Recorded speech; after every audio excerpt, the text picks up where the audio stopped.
In the last month, 3 people have died in ATV accidents, and half the people involved in crashes have never taken a safety course. Wardens are hoping those who haven't will now.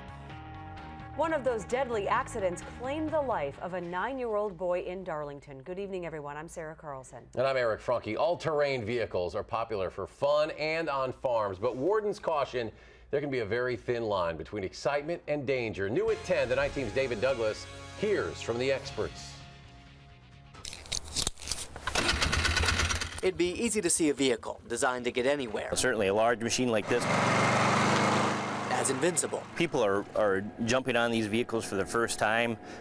You know, it'll catch them off guard. Conservation warden Gary Eddy says accidents most often occur when riders start to feel invincible too. People go too fast too soon, and it all has to go with your personal limits and your experience. They look like a lot of fun, but they're not toys. no one knows that better than Carrie Nolan, who is visiting the grave of 2 sons she lost in 2005.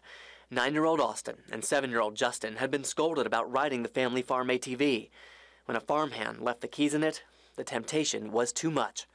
The late August ride was their last. When I see my children's classmates, they're growing up and stuff, no other parent should have to go through something like that. You know, they would have been turning 16 and 14 this year, and you see they probably would have been driving their first car. A year after the accident, Nolan started an ATV safety program in Crawford County. The families, they don't think it's going to happen until it does. These machines come in all sorts of sizes, yet as doctors will tell you, smaller does not mean safer. There is no safe ATV, and kids can unfortunately be seriously injured by rollovers with the ATV crushing them, certainly head injuries. Dr. Joshua Ross specializes in pediatric emergency medicine at American Family Children's Hospital.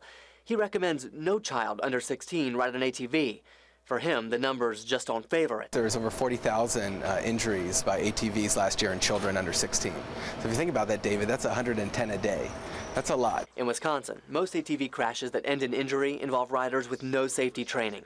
And in spite of what you might have heard, there's no rule that knowledge has to get in the way of fun. Do it in a safe way so you can come back tomorrow and do it again. And Dr. Ross isn't alone. The American Academy of Pediatrics also cautions against kids under 16 riding ATVs. And anyone who is at least 12 years old, born after 1988, has to have a safety certification course to ride an ATV on public land in Wisconsin. Safety gear is very important too. Helmets often make the difference between life and death.